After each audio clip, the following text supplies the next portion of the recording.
Om Shanti. Welcome all of you to the second session of our 7 days series of Rajyoga meditation course. Yesterday we had a very brief introduction about what is Rajyoga meditation, what is it about actually, and how it relates to our lives, how practical it is to apply this knowledge in our lives, and how can we relate it to ourselves, our relationships. But to understand it more deeply, now we begin with this journey of understanding the true knowledge about the self. As yesterday, we were discussing about this thing that the most important thing is to know myself, the self-realization. And that is what we are going to talk about in today's session. And we will not only talk about it, but we will experience. We'll really go into that journey within to realize our true self.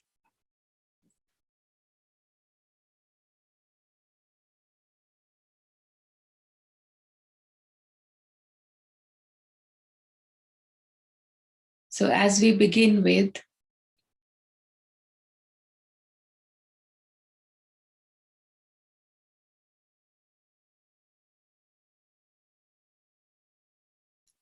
first of all, when we say that we have to go on this journey of self-realization, means I need to know myself, I need to understand myself. And when I say know myself, actually this is a very basic question. Who am I? And this question actually is the search of many for hundreds of years, or we can say thousands of years. So we will explore into this question as we move forward in today's lesson of self-realization. So if I ask you, who are you? How will you reply this question? You can just reply it to yourself. As soon as I ask myself, who am I? What is the reply that comes instantly from within?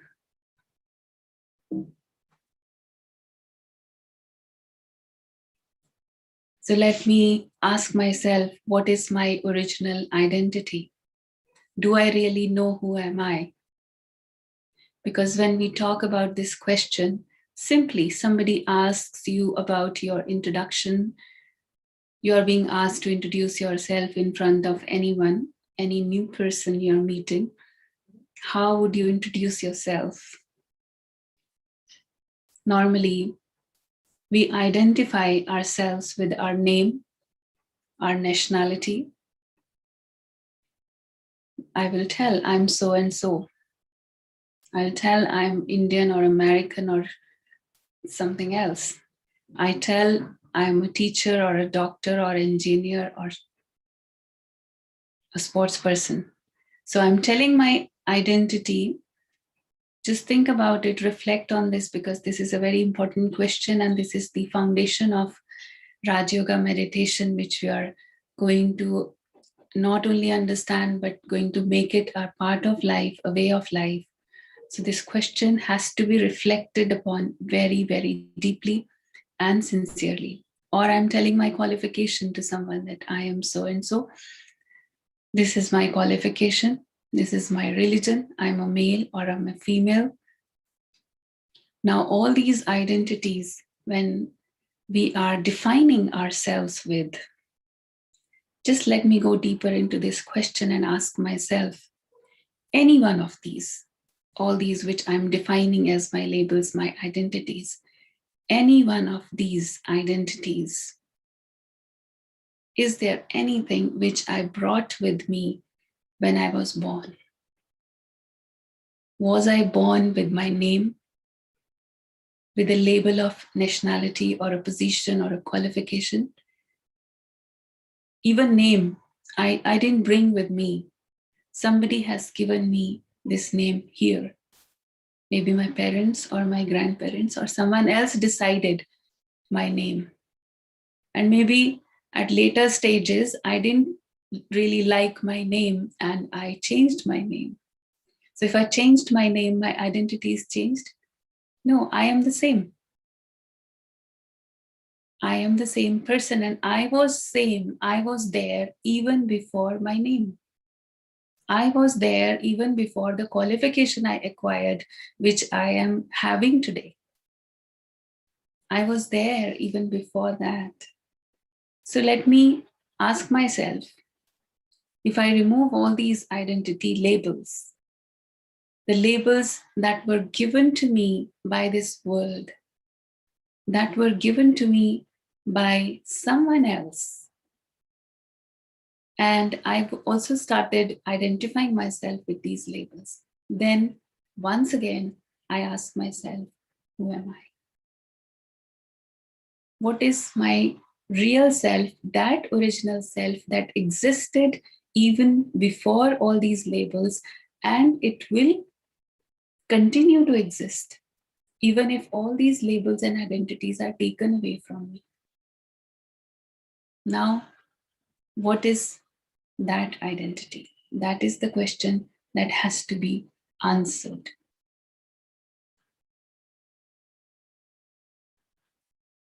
We see this body on outside, this physical body.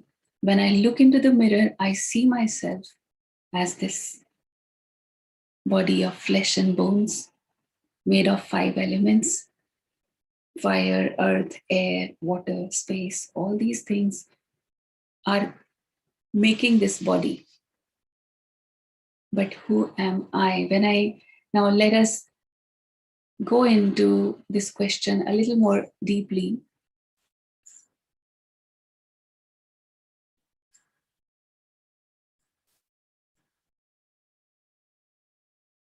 If I'm asking you, who am I? You are asking yourself, actually, I'm helping you to ask yourself, who am I? So let us define it or try to understand it with 2 words which we are commonly using during the day. These 2 words, each one of us is using very frequently: I and my, me and mine. Now, these 2 things are same or different? Is same or different? I need to answer myself, I and my, it's same or different? We do understand very well, I means myself, my means something that belongs to me. My possessions, my belongings, all these things is my. And this my has a long list. There's a long, long list of mine. You know, my house, my car, my family, my name, my qualification, my mobile, my laptop, there are so many things. Somebody is saying same. Please try to understand and reflect upon that. Is it same or different? I say, this is my computer. Right now, I am watching all of you through this laptop. So I can say that this is my laptop, this is my computer. But can I say that I am the computer? I cannot. I will, even my mistake, I will not say that I am the computer, right? So I and my is separate. Now my long list, I have a car, my car, but I am not the car, right? So now come even closer to yourself. Leave all these things we understand. I am the one who is saying that this is mine, right? I am separate and I am the one sitting here saying that this is mine. Now come to this body, which is very close to me all the time. What is this? This is my hand. This is my head, my eyes. You know, somebody told me when I was a toddler, somebody told me this is called eyes, this is called nose, this is called ears. They told me, where is your eyes? I used to tell, yes, this is my eyes. Even at that time, I knew that this is my eyes. My, not me, not I. I can't say I am the eyes. So my eyes, my head, my nose, my legs, my body, then who am I? So this is the question once again. If all this is mine, then who am I? So that means I am someone who is saying that this body belongs to me, who is saying that this is my hand. Now I am speaking. I am speaking. Who is the one who is speaking? This mouth? You are listening. You're listening to me. I hope so, that you're listening to me. You're listening through the ears, right? Ears are listening, or you are listening through the ears? This is a very important question to be understood very deeply if we really want to learn meditation. So I am listening, or the ears are listening. I'm speaking, or my mouth is speaking. There is one person, he's someone's brother, someone's father. He has so many relationships in this world. He is associated with many people.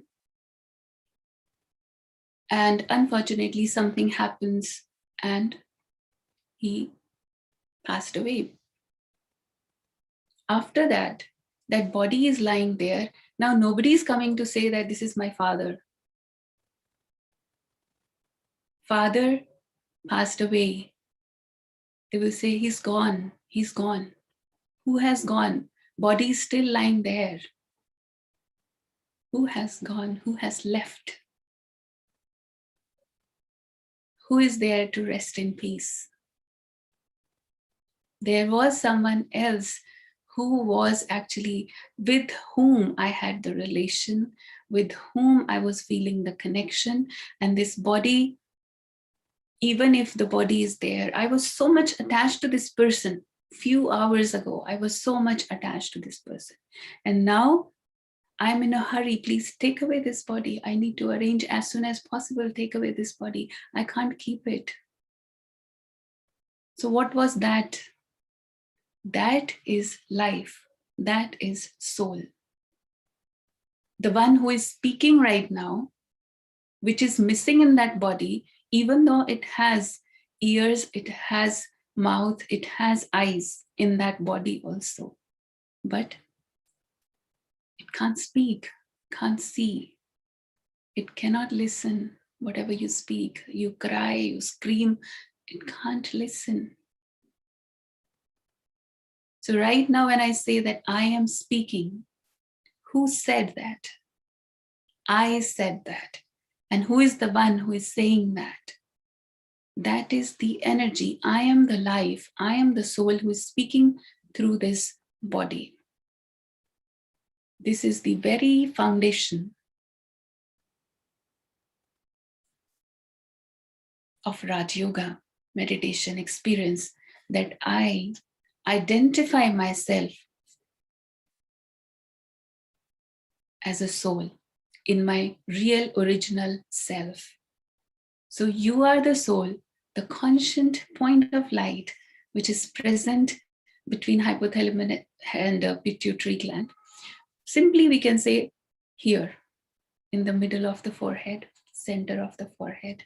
In a very simple language, we can understand the place where you always put the tilak. In the Hindu culture, in Indian culture, we often see putting tilak here. There is no other place of putting tilak. Now let us see the relation between soul and body. If body is like a shell, then soul is the pearl in this shell. And we can say if body is like a driver, then soul is the car. Sorry, body is like the car and soul is the driver. So I can say that I am the driver of this car. I can say that I am driving the car. So who is more important, car or the driver? If body is like a house, then soul is the owner of the house. I go to meet someone, I go to see someone in their house. I'm not going to meet the house, I'm going to meet the person. Person is important, then the house, then the architecture, then the interiors of that house. I'm going there to meet that one because that is important. So we can also say that this body is like a chariot. If it is like a palace, I am the king. I, the soul, is the king, the ruler. And we every day use mobile phone. If we consider this body as a mobile, then soul is like the SIM card. Without SIM card, it's dead. It's nothing. It's just a piece of metal, nothing else. And this body is like a robo. Then soul is the programmer, the one who is actually programming, who is deciding what to act, how to act through this body.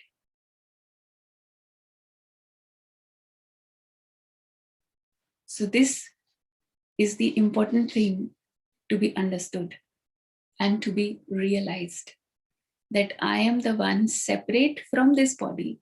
I am in the body, but I am not the body. I am the driver, I am driving the car, but I am not the car. I remember it constantly and naturally that I am not the car. I am the driver sitting in the car and driving the car. Where is driver sitting in the car?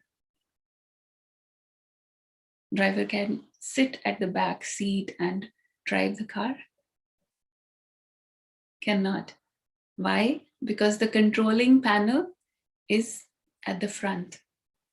So I, being a driver, I should be sitting at a seat where I can control everything, right? I have to see everything. I have to check, I have to see, I have to control. So where is, of course, where is soul sitting? Soul, the driver, is sitting here.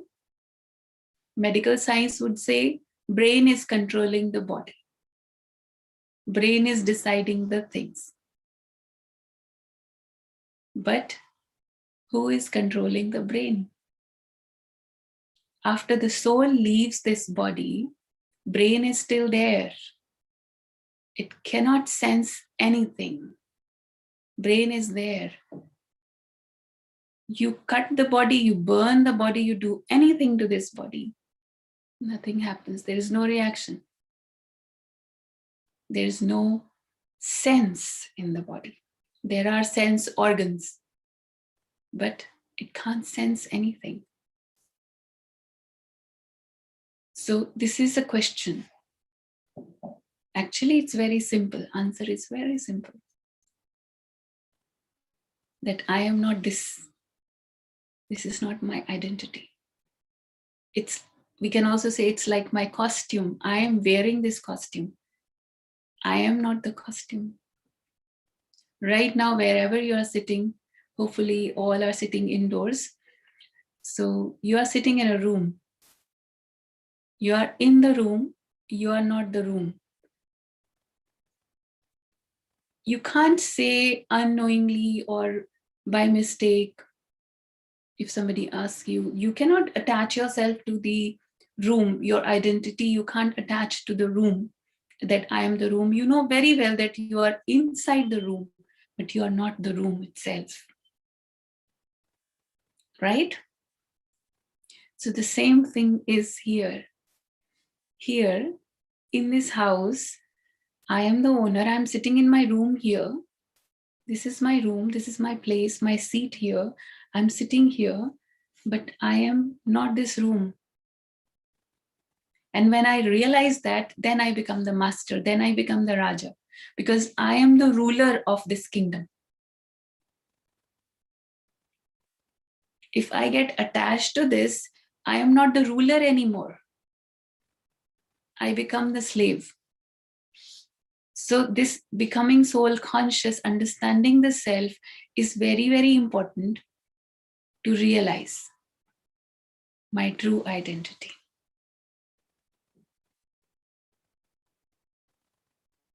Let us see further. So I become the master of the body. Otherwise, what is happening? Sometimes we say, I didn't want to see that, but it just happened to me. I didn't want to hear, but somebody came, they were speaking, so I couldn't avoid it. I just had to, I can't control. Means my ears, my eyes, my tongue. I don't want to eat this. I know I decided for myself that I will not eat this, but I'm still eating that. I end up eating those things which I know that it's not good for me. Why? Because I don't remember that I am the master. I don't remember that I am the controller and the ruler of this kingdom of all my sense organs. And as soon as I remind myself that I am the master, I am the soul, sitting here giving commands to this body, to each and every sense organ, then it comes completely under my control. We know very well, if we are asked to write a biodata of my body, physical identity, I know it very well. But what is the biodata of soul? Name, form, father, mother, address, date of birth, occupation, qualification.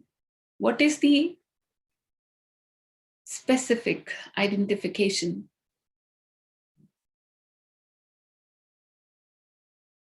So let us come to this point.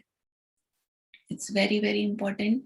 As soon as I realize that I am a soul, then these are the original 7 virtues of the soul: purity, bliss, knowledge, power, peace, happiness, and love. Let me ask you one question. Yesterday also we asked this question. What do I really need in life? Or what do I need from this life? What is the most important thing which I want to have? Somebody would say that, yes, yeah, somebody is writing here because we are sitting in meditation class. We should definitely just reply peace, happiness, love. But practically we would say, no, I need money also. I need other materials also. I need to survive in this world. I need all these things. That's also necessity. But why do I need money? I need to really ask this. Finally, what is the end product? Eventually, what do I need? When I need money, I get this. And then I need more money. Then what do I get? When I get more money, I get something more. When I get more money, I get more happiness. Then I want more because I want more happiness, more than that. So finally, ultimately, actually, I want happiness. And to experience more happiness, I need some stimulus from outside. Money was acting like a stimulus for my happiness, to activate that feeling of happiness. But the stimulus came, I felt happy for a while.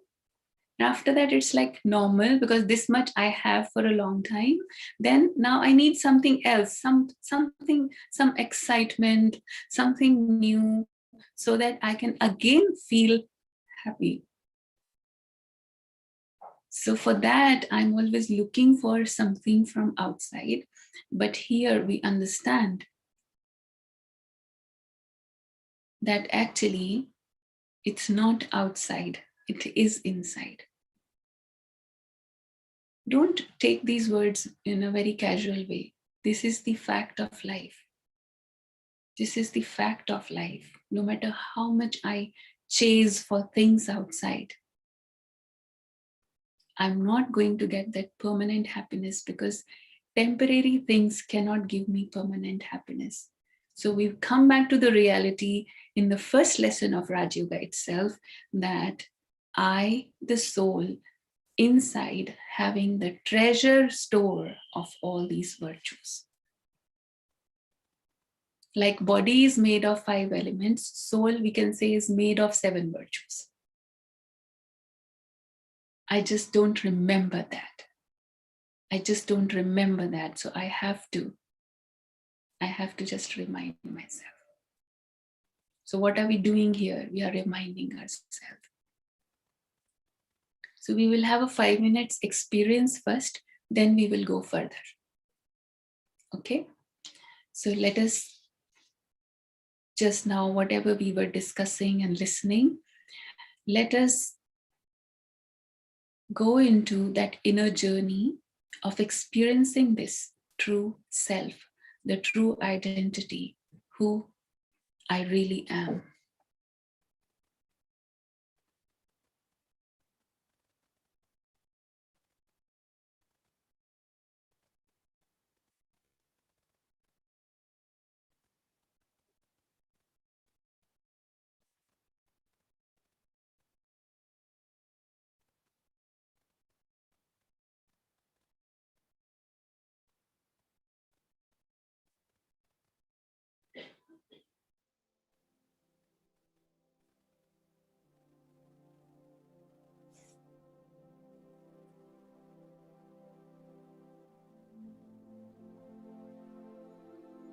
Om Shanti.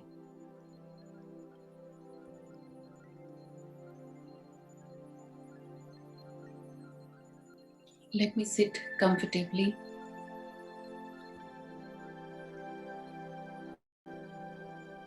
Bringing my attention from the world outside to my inner world.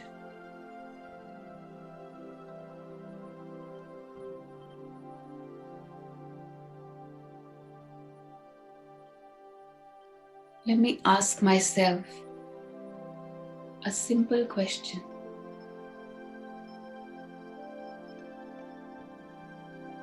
Who am I?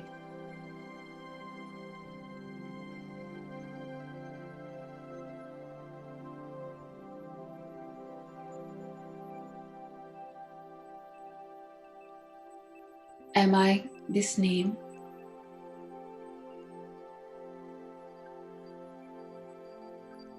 Am I this physical body?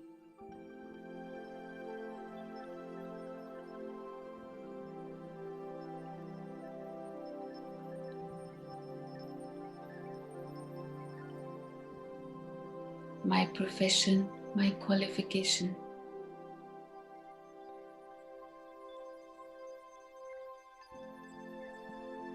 I listen to my conscience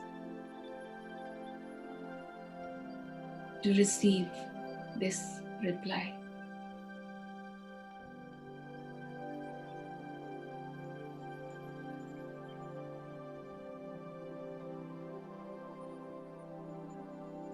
My inner voice tells me, who am I?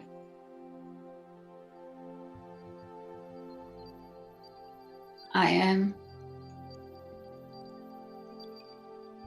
the soul,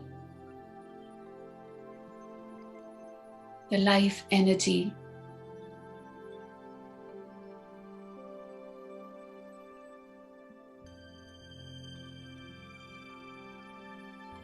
This body is just my costume.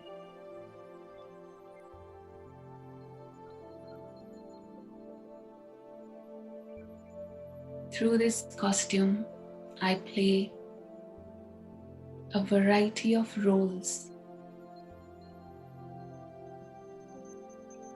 on the stage of this world.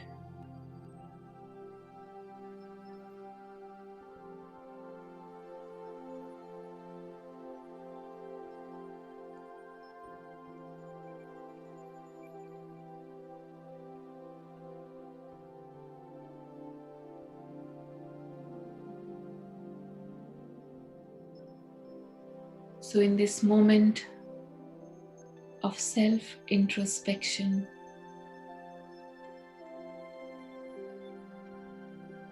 I realize my true self, my true identity is separate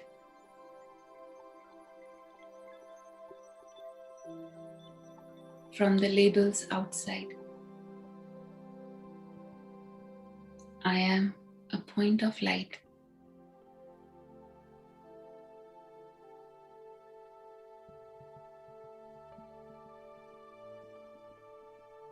These physical organs are all my instruments.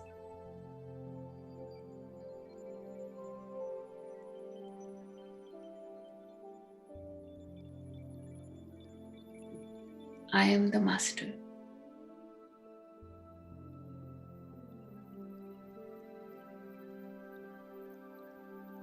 I am the energy, the life energy.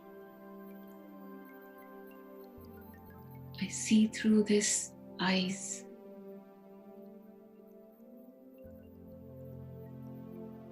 I hear through the ears.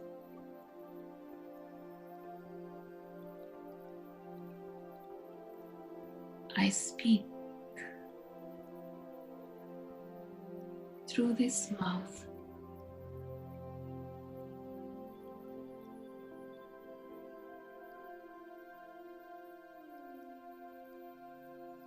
But I know I am separate.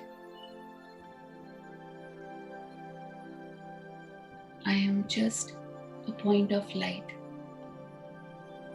the being of peace, the being of love, the being of happiness.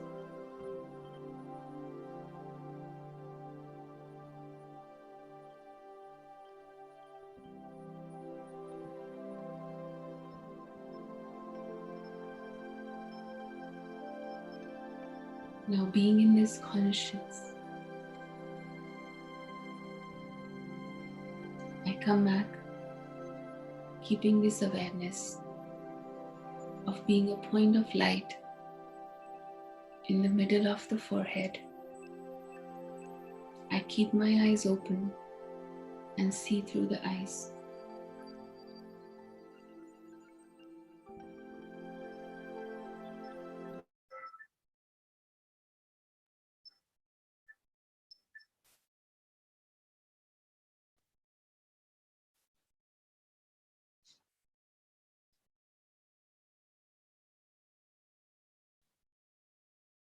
This is the very important practice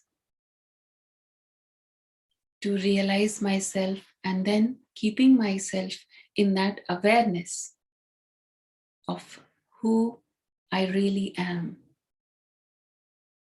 What is my true self? And then come into action, keeping that awareness. Then I can experience all the 7 virtues, which is actually my own treasure, which is my own self. I am this.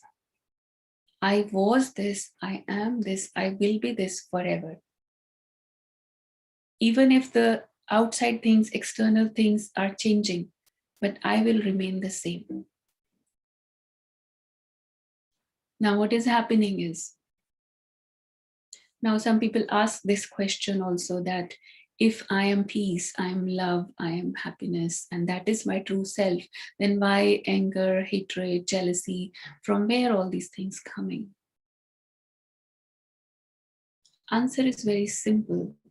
Just like when we say, what is darkness? Darkness is nothing, just absence of light. And when you switch on the light, if there is darkness, you just switch on the light and darkness disappears, because darkness itself has no identification. There is no existence of darkness when there is light. It simply disappears. So the same thing is what is happening. when we said that originally soul has these 7 virtues, this is my originality. When the soul came, I came on this planet, I was like a fully charged battery, charged with all these virtues. Then what is happening on this journey, that I am consuming the energy, I'm consuming my powers, my virtues, while I'm playing my role, different roles through this journey of life. But I don't have time, or I don't have the awareness of charging the battery once again. And that is the reason when battery is discharging, the light is being replaced by the darkness. From where anger comes. Anger is nothing. It is an emptiness inside. Now, let us have a quick look on that. Lack of knowledge. Now here, knowledge means the real knowledge, the wisdom. Lack of knowledge will bring doubt. Doubt itself is nothing. But when I don't know the facts, when I don't know everything clearly, then there is doubt. Absence of purity is waste thoughts and waste actions. Absence of love becomes selfishness. Absence of peace becomes anger, fear, tension, worry. Absence of happiness, if I'm not happy, then I'm jealous or I'm greedy. Absence of bliss. Blissful feeling is a feeling of being contented. If I'm not contented inside, of course, I will attach myself to something or someone to get back that experience of contentment. Absence of power. Now here, power is spiritual power. If I don't experience the power inside, if I feel myself powerless, I don't feel the strength within, I try to get that power from my post, my position, or physical power. All these things will emerge.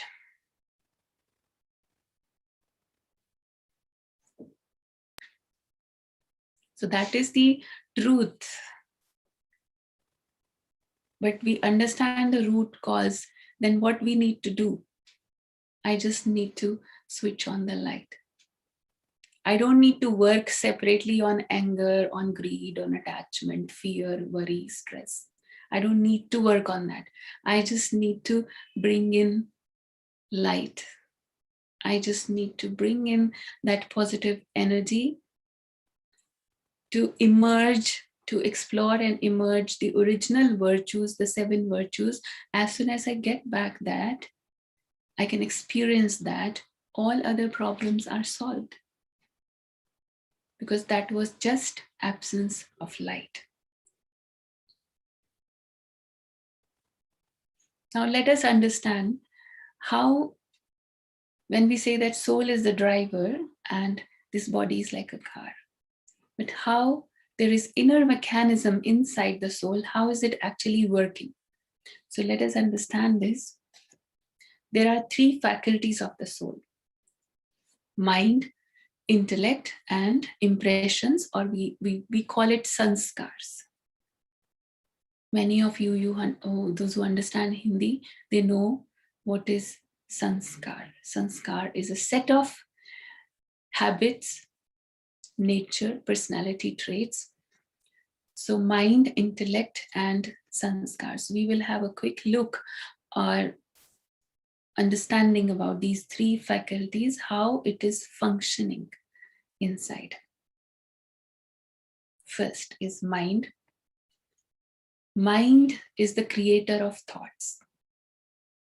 And what is the source of thoughts? It can be the sensory inputs, means whatever I see, whatever I hear, I listen, I smell, I taste, everything, any kind of input I get from outside, my mind will think about it, will create thoughts about it. I can have some belief systems that were created by the family atmosphere, by the education system, by the culture where I am living or I am surviving. That will give me a belief system, create a belief system inside me. And according to that belief, also my thoughts are created. Some past memories. Suppose there is someone, and I don't have a very good experience with that person, but I didn't see him for 10 years. Now that person suddenly appears in front of me as soon as that person comes. I recall all those dark memories of the past.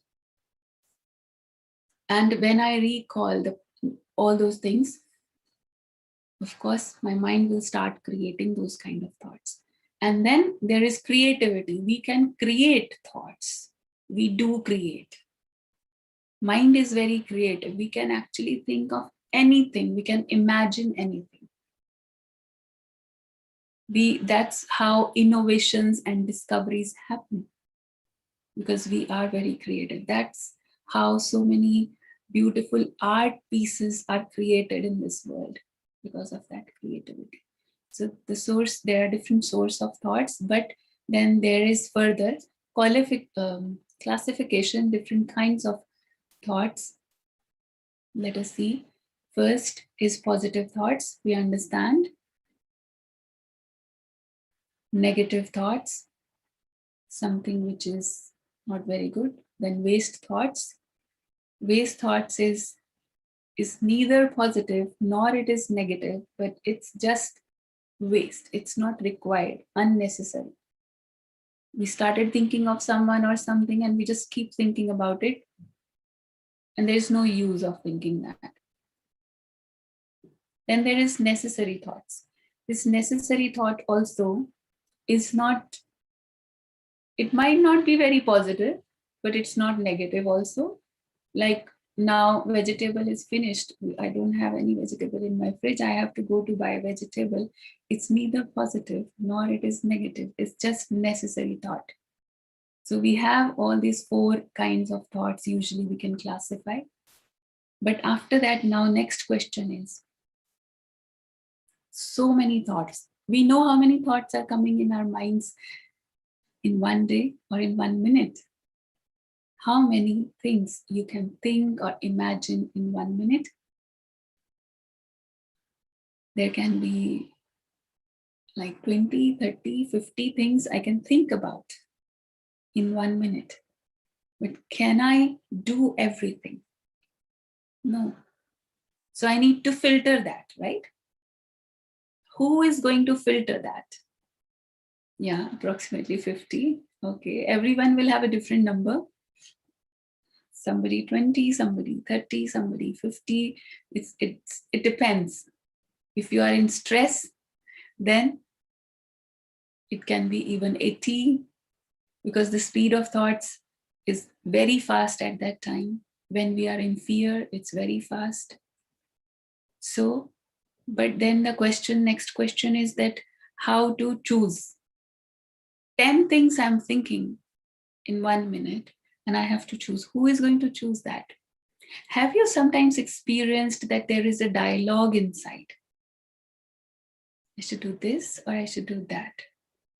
Then I feel there is some gut feeling, there is something inside that's telling me what's right.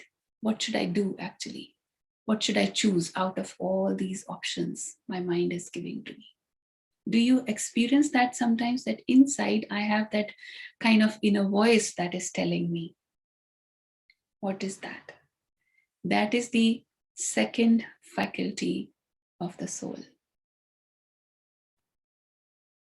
Intellect, the decision maker. This is the decision making faculty that will decide, will analyze, will choose, will calculate, will discern, discriminate what's right, what's wrong, what's in long term, what is good for me, short term, what is good for me, what is that relates with my purpose, my goal. So all this decision making is done by the intellect, which is the second faculty of the soul. And someone whose intellect is working very well is called intellectual.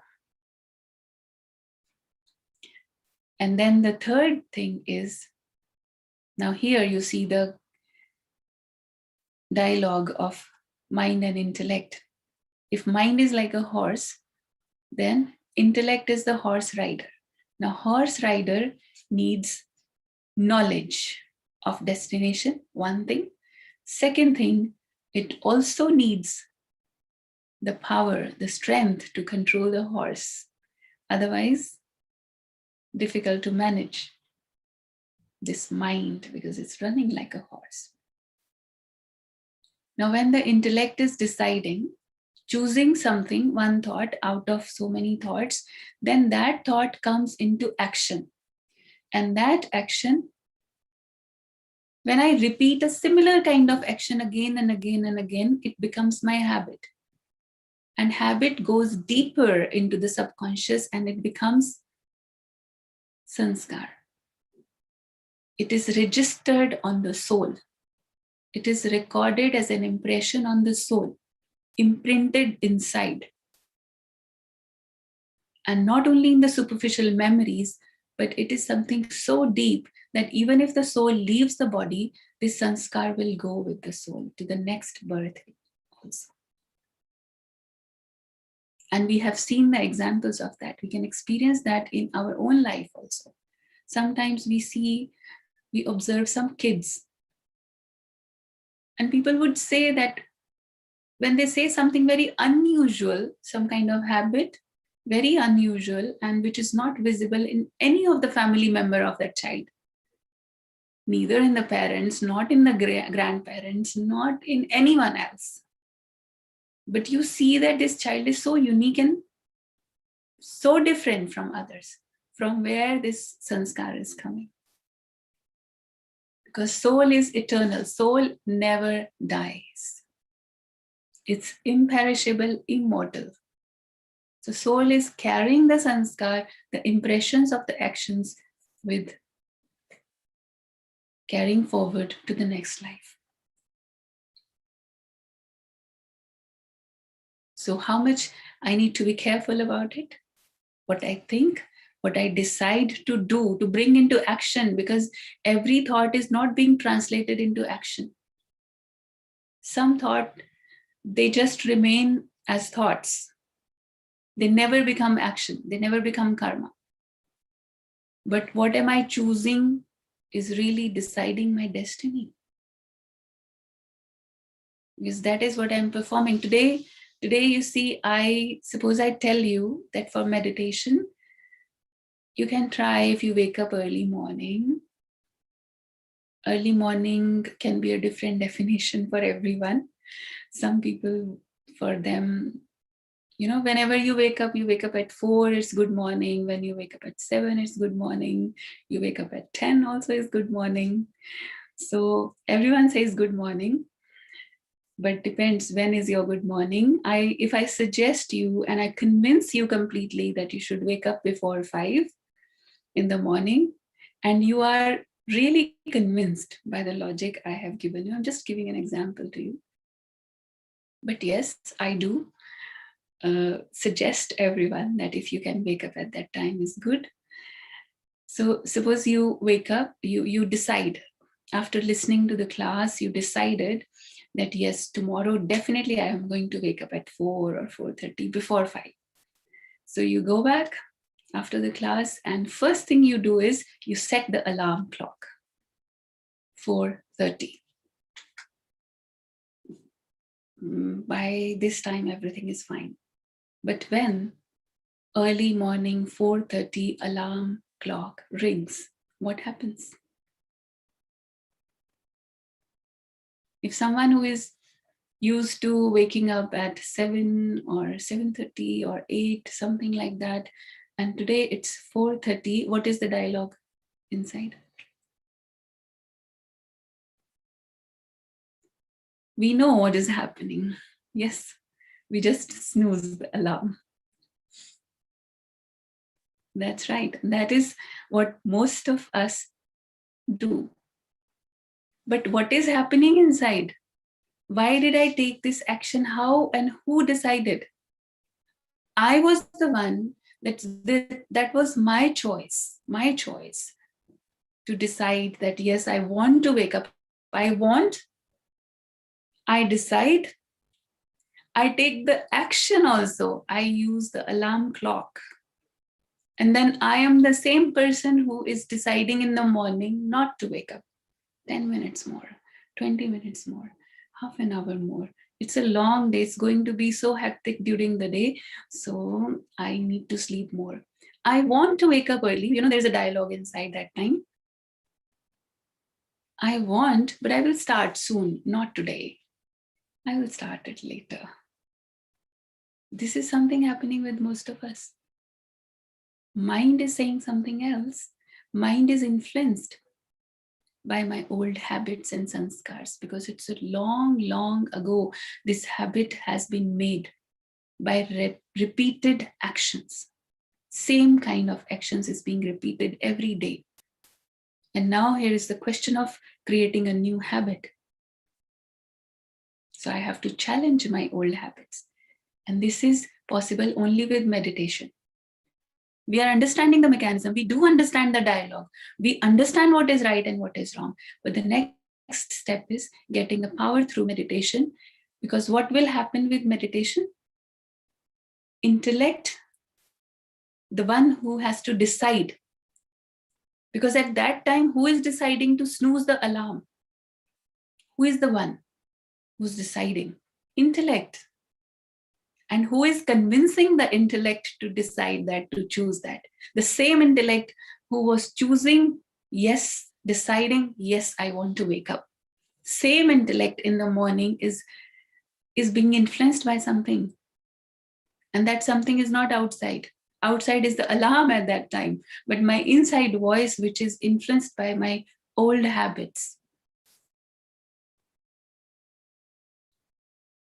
Now, in this case, mind is innocent, because mind simply creates thoughts. Intellect has to become powerful, positive, and pure. When the filter is clean and pure, it can really choose the right thing at the right time.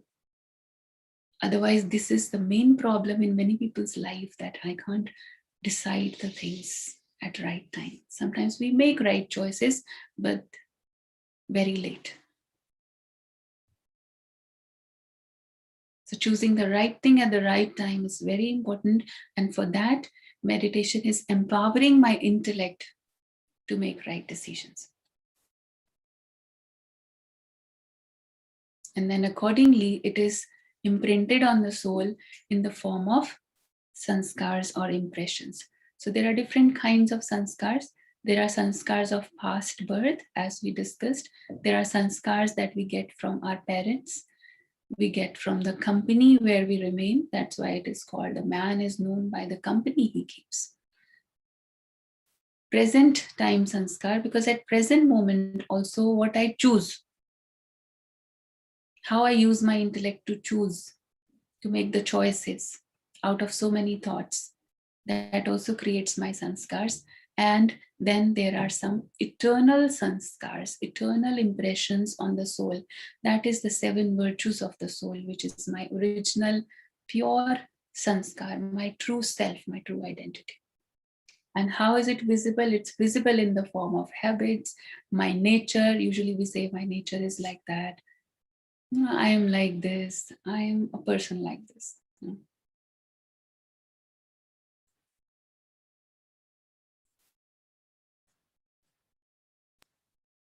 So all this is happening inside. But these are 3 faculties of the soul. I am this. I am the master. So I take the lead. I take the responsibility. And I take back my seat of being a ruler, of being a master, being a king. And then I can give directions to my mind, my intellect, and the sanskars also can be changed. So this is how myself, true self, understanding of the true self will actually help me in transforming many things of my life. Now, not taking much time, we will go into the experience, the journey within, that what we were discussing. Let us experience it once again.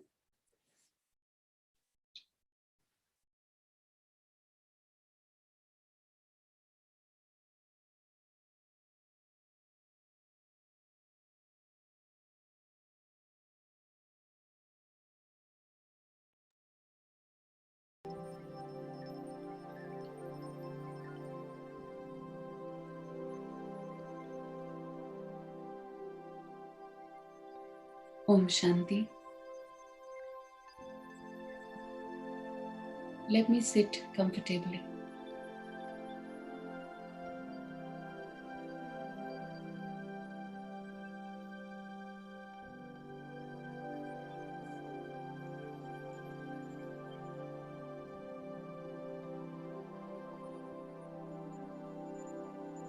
Taking a deep breath in and letting it out.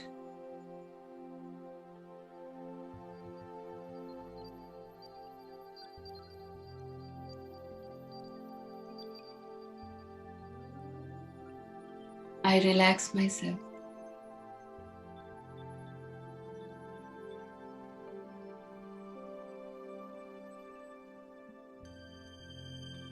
First of all, in this silence,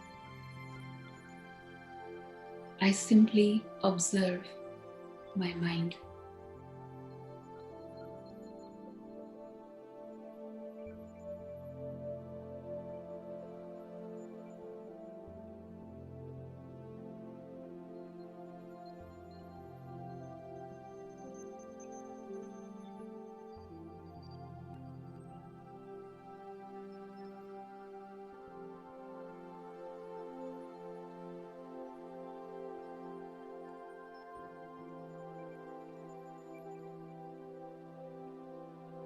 I observe my thoughts.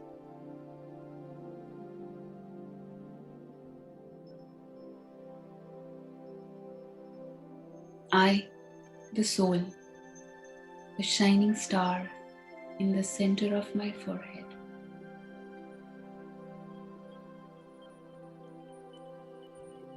I am the observer.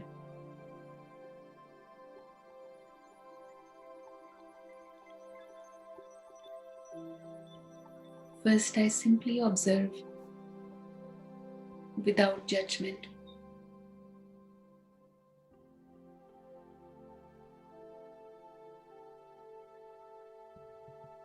I choose to bring back my attention from outside to inside.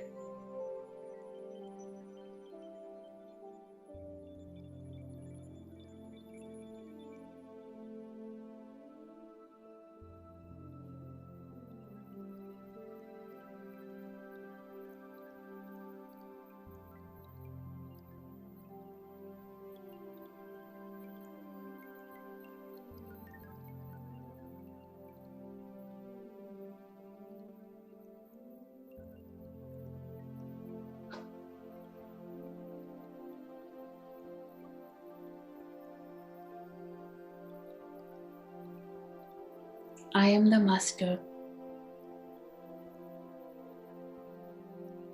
I am the master of my mind and my intellect.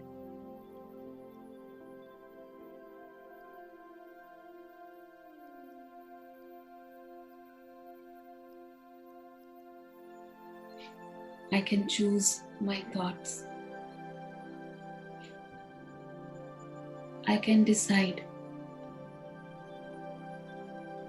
which thoughts could be translated into actions.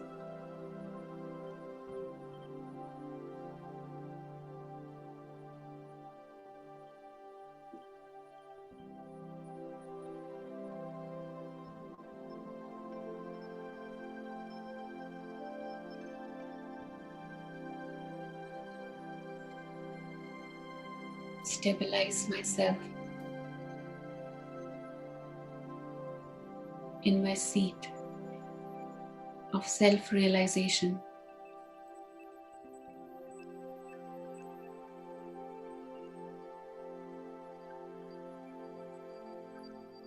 I feel the strength within.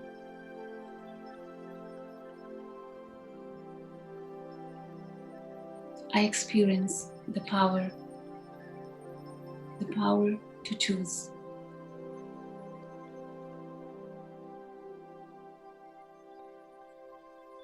I re-emerge the capability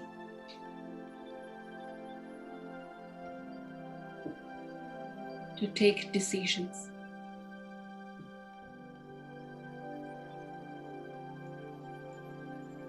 As I go within,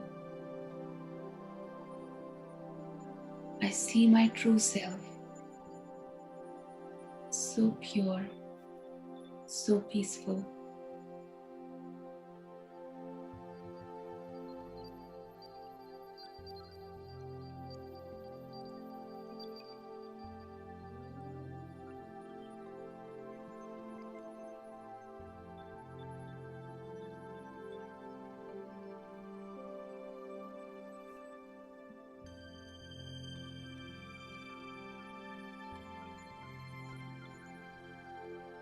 I experience clarity, clarity of intellect.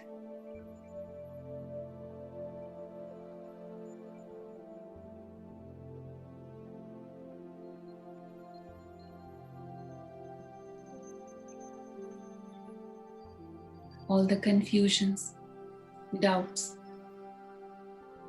are vanishing.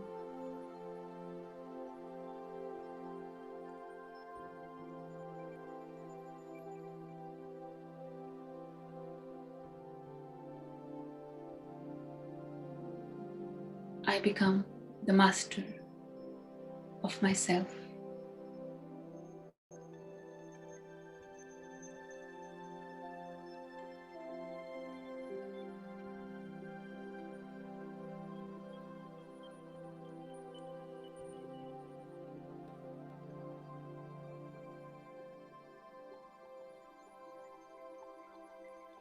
Om Shanti.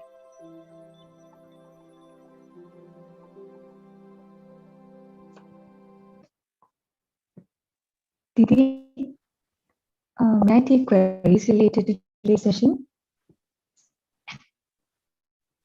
Yeah, so the first question is, why is it important to consider oneself as soul? Because I was considering myself as body throughout, and I would like to know what are the benefits of considering oneself as a soul versus body.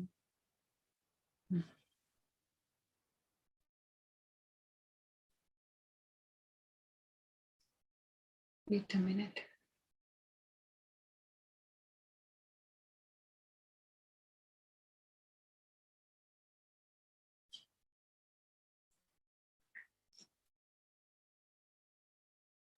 Because this is the first step today for meditation, and the most important and the foundation, as I said, of Rajyoga, being soul conscious, being aware of my true self, which is the soul, and considering myself as a soul.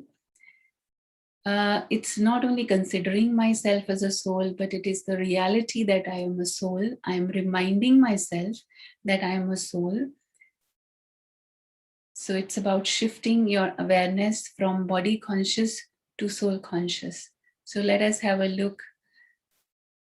What are the benefits if I shift my awareness from body conscious to soul conscious? In body consciousness, there is comparison. And in soul consciousness, there is acceptance. In body consciousness, it divides. Soul consciousness unites, because it's only because of body consciousness that we can see the differences, because we see ourselves, we see each other on the outside. And on the outside, we all are different.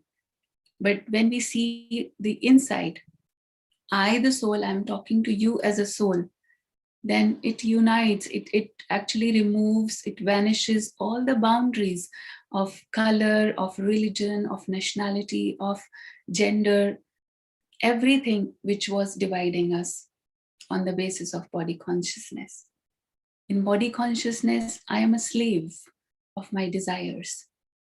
Because when I consider myself as a body, which is not the truth, but I started believing that I am so and so, then of course it's like, I am so and so, I am elder or I'm senior, you are my junior, then you should be doing that to me. So I have some desires that I should be getting this, I have some expectations. So I become the slave. But in soul conscious, I am the master, as we have already discussed it. And then I am free. When I'm the master, I'm free from desires and expectations. Body consciousness, the biggest fear is the fear of death. And in soul consciousness, I know I never die.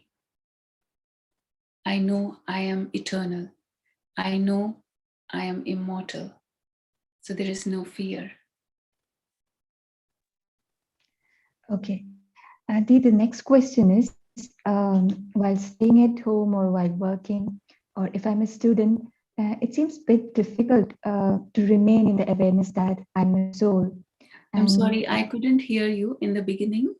Can you please repeat? Yeah, like if I'm a student or if I'm working, while doing my chores at home, it seems a bit difficult to remain in the awareness that I'm a soul. Like I keep forgetting. So how do we deal with that? It's good that at least you are aware. You are aware that you are forgetting.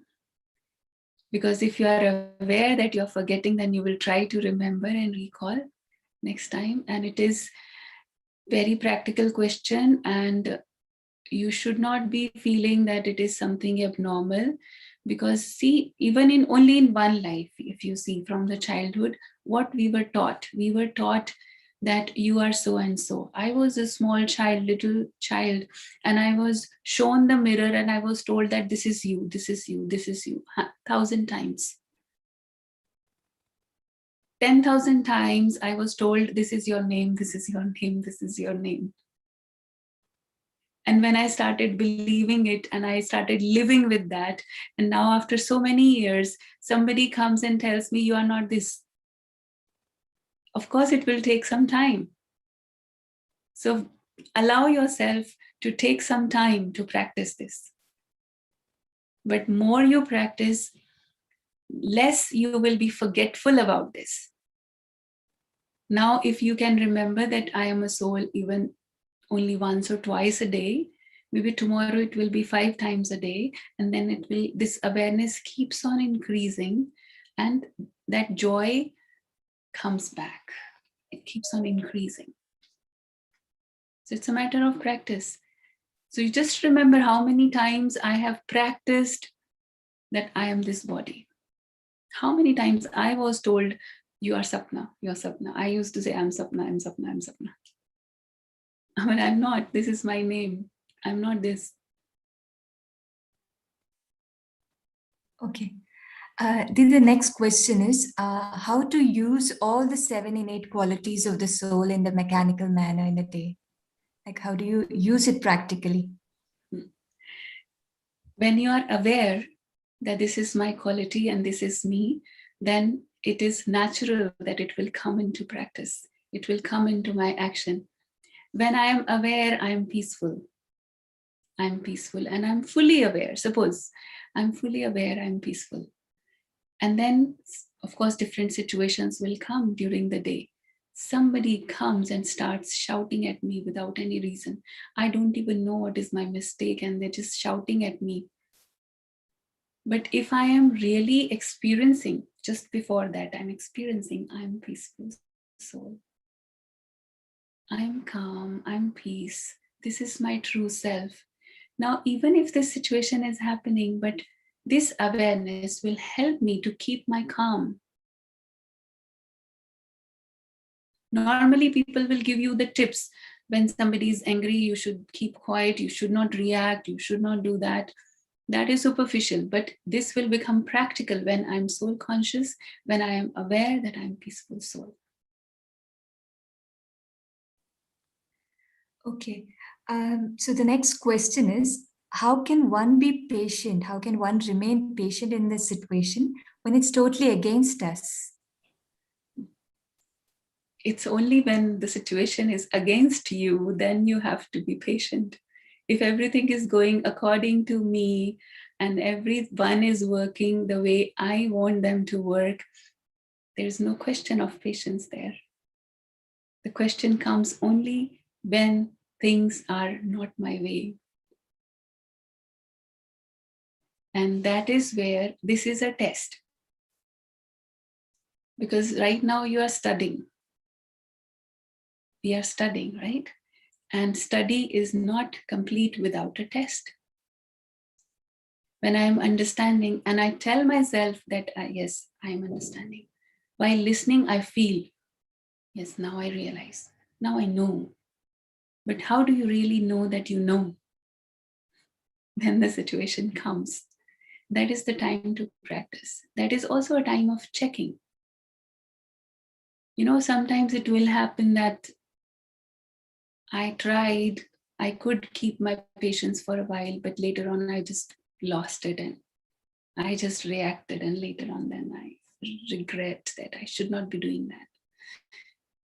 So that is where realization comes, and realization will improve it later on. But of course, in the next lessons, when we understand the source of all this strength, because it needs quite a lot of strength within to keep that patience for a long time, really long time sometimes. For that strength, I need to connect with that source. So knowing the source, knowing God is important. So it will become easier when you connect there. Next question is how to keep the mind stable during meditation as it keeps wandering?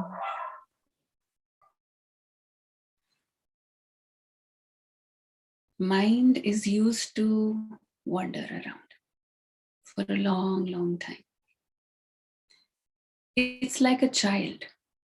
So you have to make this child a good friend. And this friend will listen to you. And in friendship, first thing is you have to accept the person. So accept your mind as it is first. And just think about it. A child, what is the basic nature of a child? He will jump here, jump there. It cannot sit just at one place. Even if you want him to sit at one place, you warn him that don't move from here. You just have to sit here. Don't go anywhere.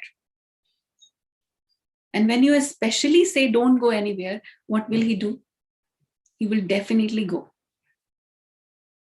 So what we are trying to do is we are trying to control the mind. This word is very dangerous. Nobody likes to be controlled, including my own mind.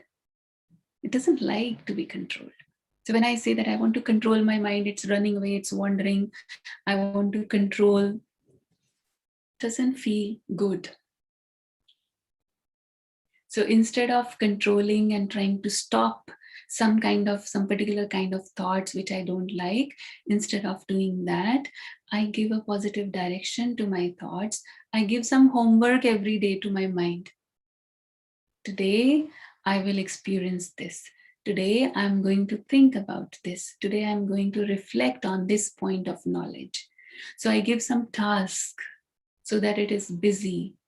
There are 10 rooms in the house, 9 are open, 1 is locked. Where will my mind go? Where will the child go and knock? I want to see this one. You're free to go anywhere out of these 9 rooms, but not this one. No, I just want this one. And this is what is happening with our mind. So don't try to control it or force it. Be gentle with yourself. Slowly, gently change the direction. Diti, one more question. If I see a picture or video on Facebook, it makes my mind disturbed, and I keep watching it for hours. So, how to control my mind from disturbing? We should sometimes experiment digital fasting. Fasting, complete fasting for some time. And this is the need of the hour right now for many of us. Although this technology has become part of our life, all these gadgets have become so important for everything, whatever we are doing in whichever field we are. But We also do that, although we are serving through the technology, but sometimes we do that. That whole day, no mobile phone today, no answering of calls and messages today. And we just tell everyone that complete silence, just appointment with myself. So I have to gather that strength. To gather that strength, I need to in between. It's good for health, no? Like physical fasting for food is also good for health, for this physical health. For mental health, digital fasting, very, very important, very important. Try and do that. I would be eager to listen to your experiences. Yes, and can someone as souls enter my body? Is it possible for someone else souls to enter my body?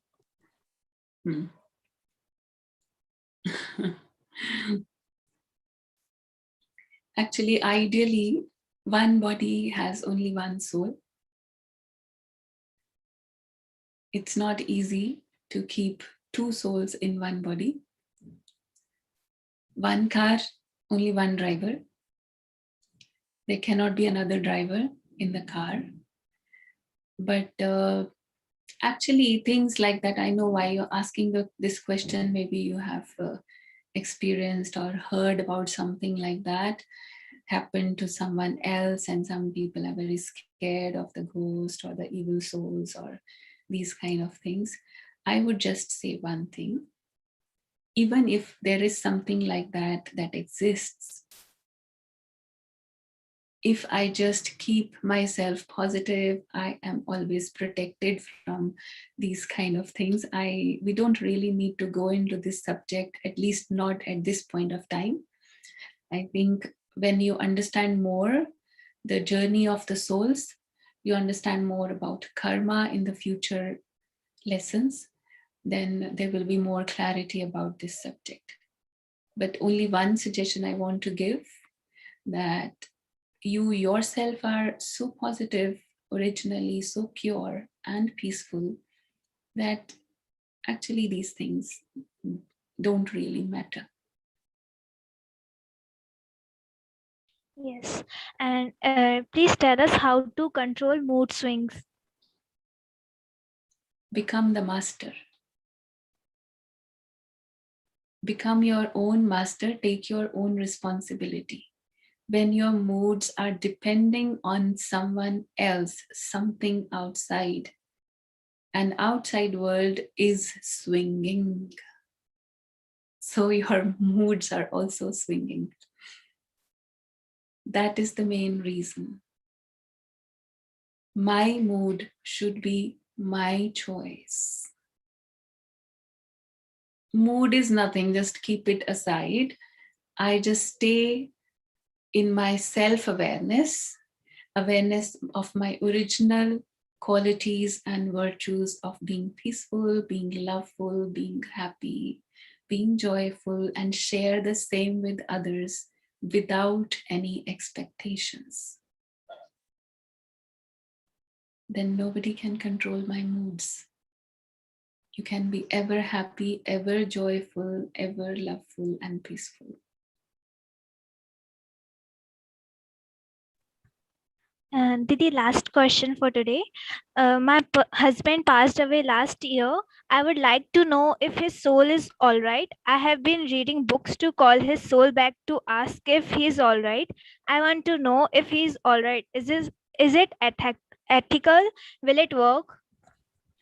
First thing, if you say this is ethical, I think it is against the nature to call the soul back. Even if you are pulling the soul with your thoughts because of those memories associated with the identity of that person, there can be some very nice, positive, beautiful memories about that person, which we want to live again. And that's why we are remembering that person again. But first thing, actually, the soul journey we will understand in the next lessons, but at least I will tell you one thing, that once this role is over, the soul is gone for the next role.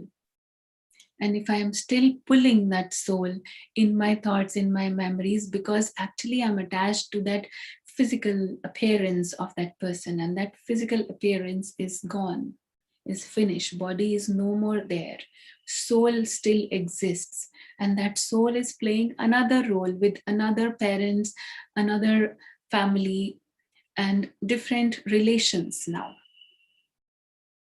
So if I really love that person, I should be setting them free, just sending the good wishes, setting them free for the next journey. Otherwise, I am actually sending a negative energy. I'm sending the energy of pain, and also creating pain kind of for that person as well. Because you have seen a small baby sometimes, suddenly he would cry, suddenly start smiling or laughing. Why it happens? The reason is very small, little baby, not yet associated with this family, not yet feels any connection with this family. But the soul is still associated with the past memories, even if it's not in the memories, but those souls, those people, those relations of the past life are remembering him. If they are crying for him, this baby starts crying. Do you want to give that pain to that soul in the next life? Baby can't even speak anything, can't even share that pain with anyone, but experiencing the pain.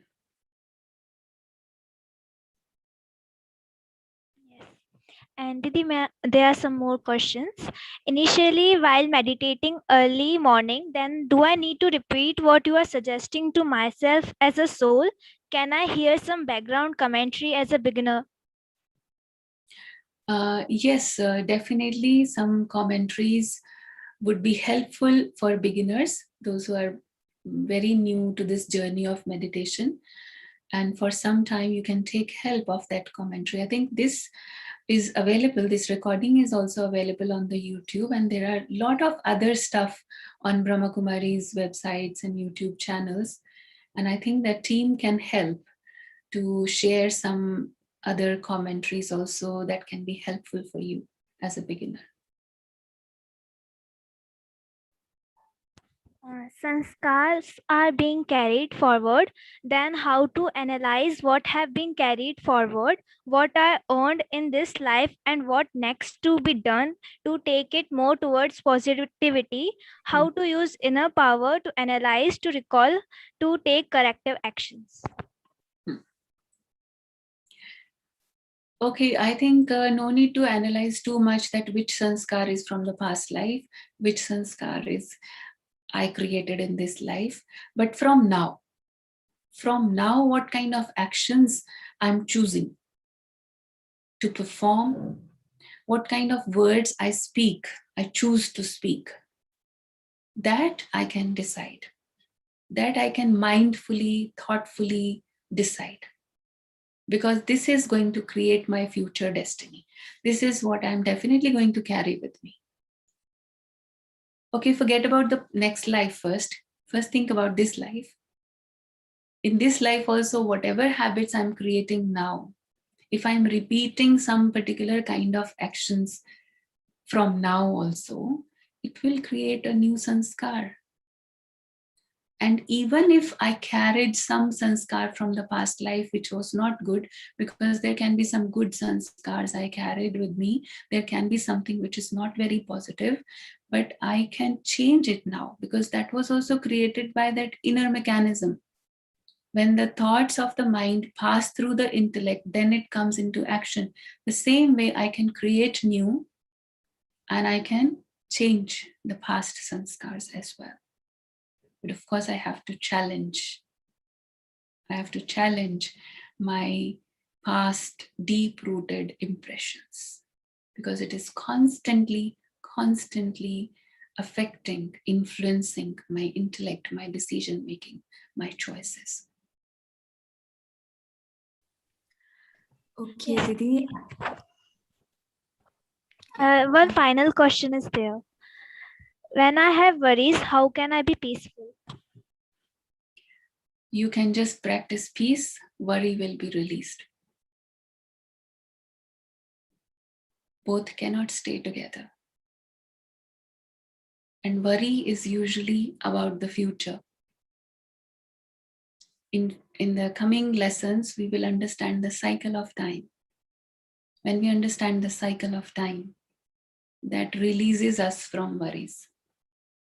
Because when we know, first thing is karma, when I understand karma philosophy, and when I understand the cycle of time, when I understand whatever is happening to me is the result of what I did before, and what I'm going to do now is going to affect my future, I understand it logically, then there is no point of worrying, because worrying is actually just creating, it's just like an imagination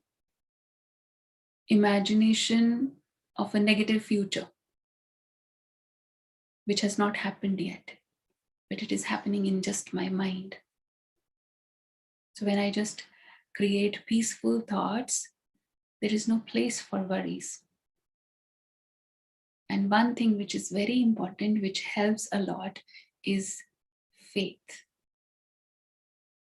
When I have a strong faith, strong belief in that one, when you understand who is God, then your faith becomes stronger. And of course, then you are under that canopy of protection, you cannot have any worries.